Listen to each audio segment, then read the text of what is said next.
How's it going, everyone? Let me first start off by warning you that I apologize if my voice is a little hoarse. I got sick for the first time in pretty much almost a year the other day, and I can barely breathe over here. I apologize if I sound like a fat man having a bad day. But today I want to talk a little bit more about the gold confiscation of the 1930s because I feel like I did not do a great job at articulating it to you and at explaining how it really went down. So I could tell that there was a lot of confusion in the comments. People may have, some people may have misinterpreted what I was saying. So today I just want to explain it to you in more detail. Hopefully I can articulate it a little better so I can give you guys a solid understanding of what really happened in the 1930s with the gold confiscation. So it pretty much all started with FDR's unconstitutional, draconian, tyrannical bank holiday, where he illegitimately forced the all United States banks to close their doors for about a week, I think it was. And I don't know, but I'm pretty sure there's nowhere in the Constitution that gives the executive an enumerated power which allows them to close U.S. banks. All right, so I'm pretty sure that power is not in the Constitution. So right off the bat, immediate Constitution violation by FDR. He's a scumbag, and he was an oath violator. He's not a good guy, contrary to conventional wisdom and what the indoctrination camp textbooks have taught you. So right off the bat, he closed U.S. banks, and the reason why he did this was to prevent U.S. citizens from withdrawing their gold deposits. And they did this in order to relieve the banks of having to pay out their liabilities. See, the banks got into a lot of debt during the fractional reserve banking and the inflation of the 1920s. And since the banks did not have enough reserves in order to pay out their demand deposits, the federal government was basically just like, you can close your doors, don't worry about paying them back. And a few days after the bank holiday, that's when FDR signed Executive Order 6102, which required you to turn in all of your gold in exchange for valueless pieces of paper. It doesn't really matter that they gave them valueless pieces of paper. It's still theft. And it seems like there is a sort of like a notion that it was mostly voluntary when in reality it wasn't. I mean, they made private gold ownership illegal and they were requiring you to hand it over to the federal government. Right? This was punishable up to 10 years in prison. Right? They were threatening to prosecute hoarders of gold. So this does not sound voluntary to me. And I'm sure there were a lot of people who were very skeptical and wary of government that, pretty much probably just handed in their gold anyway because they didn't want to get kidnapped and thrown into a cage. Right? And there was also a lot of people who just flat out decided not to comply and decided to just keep their gold in possession and not turn it over. And that is why we can still collect pre 33 gold. The fact that there's still pre 33 gold on the market available for us to buy is because that is the gold that people refuse to turn in. And then after gold was legalized for private ownership in 1974, that is when all these pre 33 gold coins flooded the market again.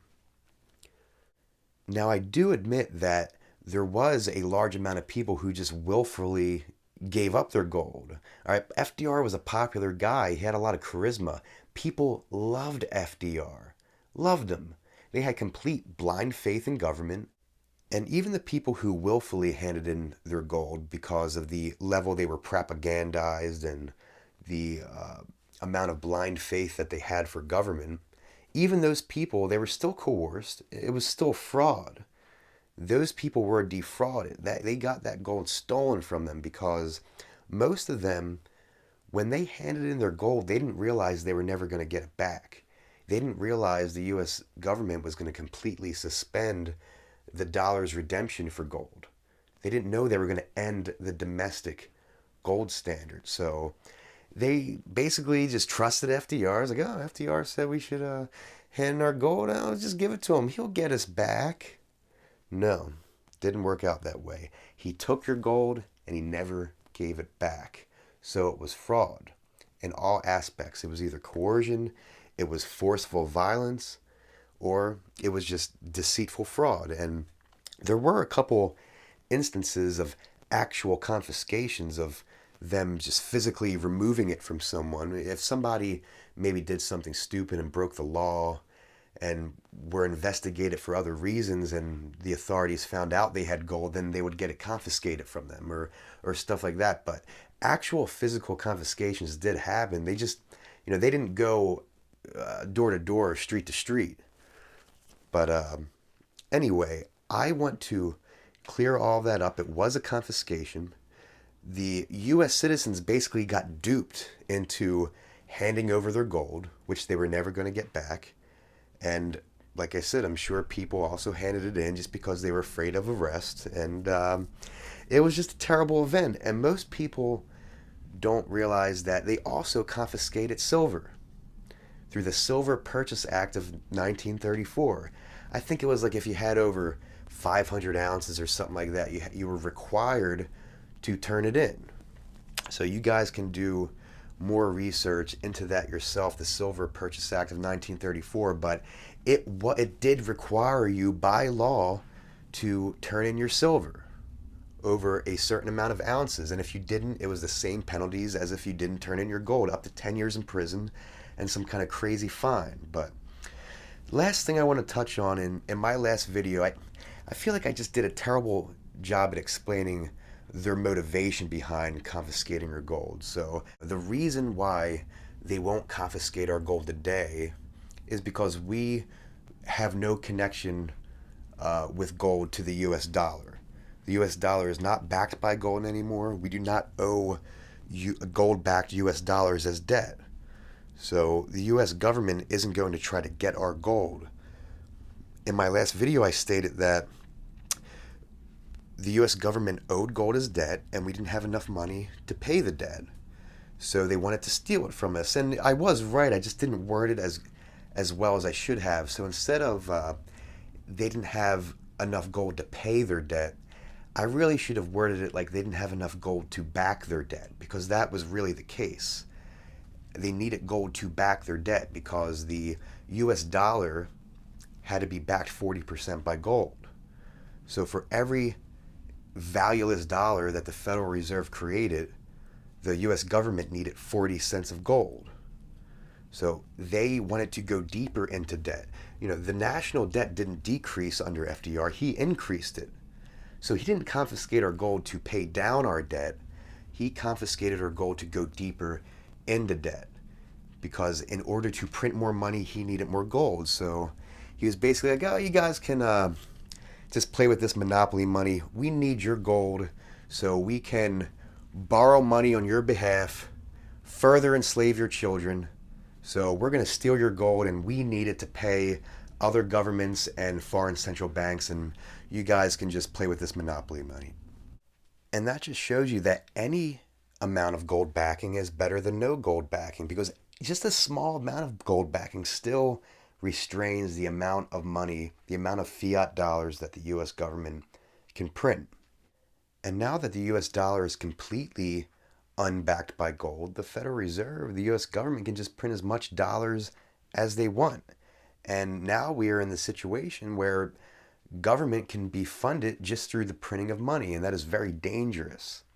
When government doesn't have to tax you in order to fund itself, that is very dangerous because you are desensitized from the growth of government. When you don't have to get taxed in order to grow government, that is a very bad combination, because people like big government, they like security, but they don't like to get taxed. So when they like how government can print the money and just grow itself without having to tax you. They don't give a shit how big government is if they don't need to get taxed. But unfortunately, most people do not recognize that inflation is still a tax. And you could see it right in front of your very eyes today. Nobody understands that inflation is a tax. People think that Donald Trump cut taxes. Right? Donald Trump did not cut taxes because he increased the budget deficit. All right, that is still a tax. You're still going to have to pay that back. If anything, you're going to have to pay that back plus interest. Right? So just because you're getting your taxes cut, if the deficit is increasing, you're still getting taxed no matter what. Somebody is going to get taxed, whether it be you, whether it be your children. Somebody is going to have to pick up that bill. But they're most likely going to continue to go deeper into debt. They're going to continue to pay for it through inflation, through the creation of money, through credit expansion, through monetizing debt. And this is going to rob the purchasing power of our money. So it is a tax either way. But it's all right because I am here to fight against that. So before I let you guys go, I just want to say thank you for all the support I've been getting. My last video got like 12,000 views in just a couple days. I picked up a couple hundred subs. And just the fact that I know that what I'm being said is actually being heard by people around the world is just absolutely amazing to me. So thanks again for all your support, and I'll talk to you later.